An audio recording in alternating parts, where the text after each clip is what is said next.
ഈശോ മിശിഹായ്ക്ക് സ്തുതിയായിരിക്കട്ടെ. പ്രിയ സഹോദരങ്ങളെ, ജപമാല പ്രാർത്ഥനയെക്കുറിച്ച് നിങ്ങൾ ഒരുപാട് ക്ലാസ്സുകളൊക്കെ കേട്ടിട്ടുള്ളതാണ്. എന്നാൽ എപ്രകാരം ജപമാല ചൊല്ലി പ്രാർത്ഥിക്കുമ്പോഴാണ് ആ പ്രാർത്ഥന കൂടുതൽ അനുഗ്രഹപ്രദമാകുന്നതെന്ന് നിങ്ങൾ എപ്പോഴെങ്കിലും ചിന്തിച്ചിട്ടുണ്ടോ? പരിശുദ്ധ ജപമാല ചൊല്ലുന്നതിന് പലവിധ രീതികളുണ്ട്. എന്നാൽ പരസ്യമായി സമൂഹമായി ജപമാല ചൊല്ലുന്നതാണ് ദൈവത്തിന് കൂടുതൽ പ്രീതികരം എന്നാണ് പറയുന്നത്.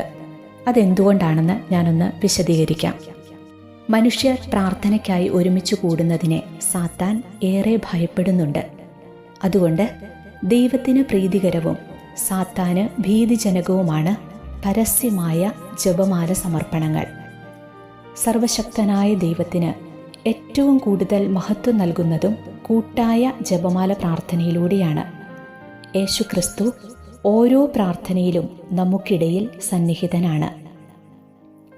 ജപമാല സമൂഹമായി ചൊല്ലി പ്രാർത്ഥിക്കുമ്പോൾ യേശുക്രിസ്തു വളരെ എളുപ്പത്തിൽ നമ്മുടെ ഇടയിലേക്ക് കടന്നുവരും. ആളുകൾ ഒരുമിച്ച് ചേർന്ന് ജപമാല ചൊല്ലുമ്പോൾ അത് ഒരു വ്യക്തി വളരെ സ്വകാര്യമായി ചൊല്ലുന്നതിനേക്കാൾ വളരെ കൂടുതൽ പിശാചിനെ ഭയപ്പെടുത്തുന്നുണ്ട്. കാരണം സമൂഹ പ്രാർത്ഥനയിൽ ഒരു സൈന്യമാണ് അവനെ ആക്രമിക്കുന്നത്. സാത്താന് പലപ്പോഴും ഒരു വ്യക്തിയുടെ പ്രാർത്ഥനയെ കീഴടക്കാനാവും.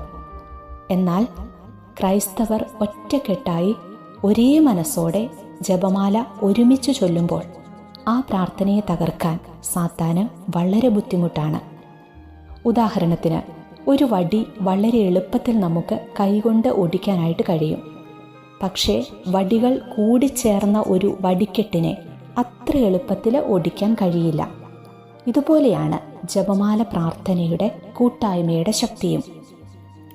ഒരു വ്യക്തി ഒറ്റയ്ക്ക് ചൊല്ലുമ്പോൾ സാത്താൻ ആ വ്യക്തിയെ പ്രാർത്ഥനയിൽ നിന്ന് പിന്തിരിപ്പിക്കുമെങ്കിലും കൂട്ടായി ഒരേ മനസ്സോടെ ചൊല്ലുമ്പോൾ സാത്താന് അതിന് സാധിക്കാറില്ല. ഇതിനൊക്കെ പുറമെ സമൂഹ പ്രാർത്ഥന നമ്മുടെ ആത്മാവിന് ഏറെ ഉപകാരപ്രദമാണ്. സമൂഹമായി പ്രാർത്ഥിക്കുമ്പോൾ ആ സമൂഹത്തിലെ ഓരോരുത്തരുടെയും പ്രാർത്ഥന നാം ഓരോരുത്തരുടെയും പ്രാർത്ഥനയാകുന്നു. ഇനി ഒരു വ്യക്തിക്ക് നന്നായി പ്രാർത്ഥിക്കാൻ കഴിയുന്നില്ലെങ്കിലും ആ വ്യക്തിയുടെ കുറവിനെ പരിഹരിച്ചുകൊണ്ട് അതേ ഗ്രൂപ്പിലെ മറ്റൊരു വ്യക്തി പ്രാർത്ഥിക്കുമ്പോൾ പ്രാർത്ഥനയുടെ കൂട്ടായ്മയുടെ ശക്തി പ്രകടമാകുകയും കുറവുകൾ പരിഹരിക്കപ്പെടുകയും ചെയ്യും. നമ്മുടെ സന്ധ്യാപ്രാർത്ഥനകളിലെയും കുടുംബ കൂട്ടായ്മകളിലെയും ജപമാല പ്രാർത്ഥനയുടെ പ്രാധാന്യം നമുക്കിനി തിരിച്ചുപിടിക്കാം. കൂടുതൽ ഉന്മേഷത്തോടെ, ആത്മാർത്ഥതയോടെ, ഭക്തിയോടെ നമുക്ക് കൂട്ടായ്മയിൽ, കുടുംബത്തിൽ ജപമാല ചൊല്ലി പ്രാർത്ഥിക്കാം. ഞാൻ ഇന്ന് രാവിലെ ഉണ്ടായ ഒരു കൊച്ചു സംഭവം നിങ്ങളോട് പറയാം. ആ ഒരു സംഭവമാണ് ഇങ്ങനൊരു വീഡിയോ ചെയ്യാനായിട്ട് എന്നെ പ്രേരിപ്പിച്ചത്. ഇന്ന് രാവിലെ ഉണർന്നപ്പോൾ ഞാനൊരു തീരുമാനമെടുത്തു. കിടക്കുന്നതിന് മുൻപ് 20 ജപമാലയെങ്കിലും ചൊല്ലിയിട്ട് വേണം കിടക്കാനെന്ന്. കാരണം പന്തക്കുസ്ത തിരുനാളിന് ഒരുക്കമായിട്ട് 1000 ജപമാല ചൊല്ലണമെന്നൊരു തീരുമാനം ഞാൻ നേരത്തെ എടുത്തിരുന്നു. ഈ നോമ്പ് കാലം തുടങ്ങി ഏതാനും ദിവസങ്ങൾ കഴിഞ്ഞപ്പോൾ എൻ്റെ ഒരു ആത്മീയ ഫ്രണ്ടായ സിസ്റ്റർ ജാസ്മിൻ എന്നെ വിളിച്ചിട്ട് പറഞ്ഞു, ചേച്ചി, പന്തക്കുസ്ത തിരുനാളിനായി നമുക്ക് ഒരുങ്ങണ്ടേ? പരിശുദ്ധാത്മാവ് നിറയാനായിട്ട് പ്രാർത്ഥിക്കണ്ടേ? നമുക്കതിനായി 1000 ജപമാലകൾ ചൊല്ലി പരിശുദ്ധ അമ്മയുടെ മാധ്യസ്ഥ്യം തേടി പ്രാർത്ഥിച്ചാലോ? ചേച്ചിയും 1000 ജപമാല ചൊല്ല്, ഞാനും 1000 ജപമാല ചൊല്ലാം.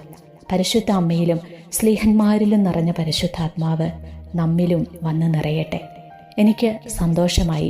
ഞാൻ സിസ്റ്ററിനോട് പറഞ്ഞു, സിസ്റ്ററെ, പ്രാർത്ഥിക്കാം, നമുക്ക് എല്ലാ ദിവസവും ചൊല്ലുന്ന ജപമാലകൾ നമുക്ക് കുറിച്ചിടാം.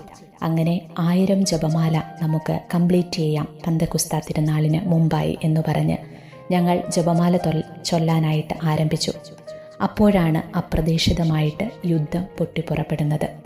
ആ യുദ്ധത്തിൻ്റെ തീവ്രതയിൽ, അതിൻ്റെ ടെൻഷനും ജോലിയുടെ ഭാരവുമൊക്കെ കാരണം എനിക്ക് വളരെ കുറച്ച് ജപമാലകൾ മാത്രമാണ് ദിവസവും ചൊല്ലാനായിട്ട് സാധിച്ചുള്ളൂ.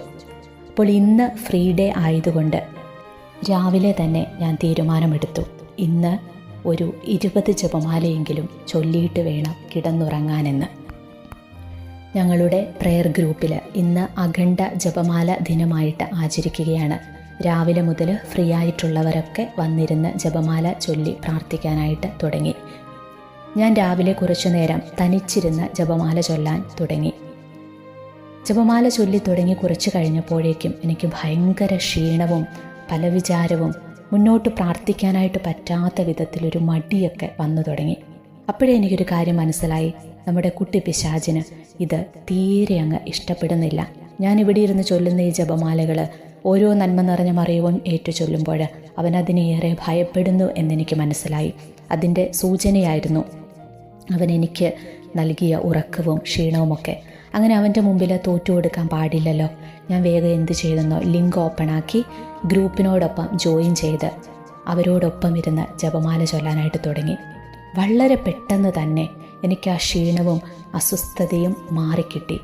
എൻ്റെ കൂടെയുള്ള ആ പ്രാർത്ഥനാ കൂട്ടായ്മയോടൊപ്പം അവരോടൊപ്പം ചേർന്നിരുന്ന് ജപമാല ചൊല്ലിയപ്പോൾ എന്തെന്നില്ലാത്ത ഒരു സന്തോഷവും ആ മടി വേഗം മാറിക്കിട്ടിയത് എനിക്ക് അനുഭവപ്പെട്ടു. അപ്പോൾ എനിക്കൊരു കാര്യം മനസ്സിലായി, കൂട്ടായ പ്രാർത്ഥനയെ സാത്താൻ എത്രത്തോളമാണ് ഭയക്കുന്നതെന്ന്. അതുകൊണ്ട് പ്രിയ സഹോദരങ്ങളെ, നിങ്ങളുടെ കൂടെ ജപമാല ചൊല്ലാൻ ഒരാളെയെങ്കിലും കൂട്ടുകിട്ടിയാൽ നിങ്ങൾ ഒന്നിച്ചിരുന്ന് പ്രാർത്ഥിക്കണം. കാരണം തനിച്ചു പ്രാർത്ഥിക്കുന്നതിനേക്കാൾ ഇരട്ടി അനുഗ്രഹമാണ് കൂട്ടായ പ്രാർത്ഥനയ്ക്ക് ലഭിക്കുന്നത്. ഈശോ പറഞ്ഞിട്ടില്ലേ, 1 2 പേർ എൻ്റെ നാമത്തിൽ എവിടെ ഒരുമിച്ച് കൂടിയാലും അവരുടെ മധ്യത്തിൽ ഞാനുണ്ട് എന്ന്. കൂട്ടായ പ്രാർത്ഥനയിൽ ഈശോയുടെ സാന്നിധ്യമുണ്ട്. അവിടെ ഈശോ ഉള്ളിടത്തേക്ക് സാത്താന് കടന്നു വന്ന് ആക്രമിക്കാനായിട്ട് സാധിക്കത്തില്ല. ഇനി അങ്ങനെ കൂട്ടായിട്ട് പ്രാർത്ഥിക്കാൻ പറ്റാത്തവർ വിഷമിക്കേണ്ട കാര്യമില്ല. തനിച്ചുള്ള പ്രാർത്ഥനയും ദൈവം ഏറെ ഇഷ്ടപ്പെടുന്നവയാണ്. നമ്മുടെ സാഹചര്യങ്ങൾക്കനുസരിച്ച് നമ്മൾ പ്രാർത്ഥിക്കുക. അതുകൊണ്ട് കൂടുതൽ ഉന്മേഷത്തോടെ, ആത്മാർത്ഥതയോടെ, സ്നേഹത്തോടെ, ഭക്തിയോടെ നമുക്കിനി മുതൽ ജപമാല ചൊല്ലി പ്രാർത്ഥിക്കാം. ഈശോ നിങ്ങളെ അനുഗ്രഹിക്കട്ടെ.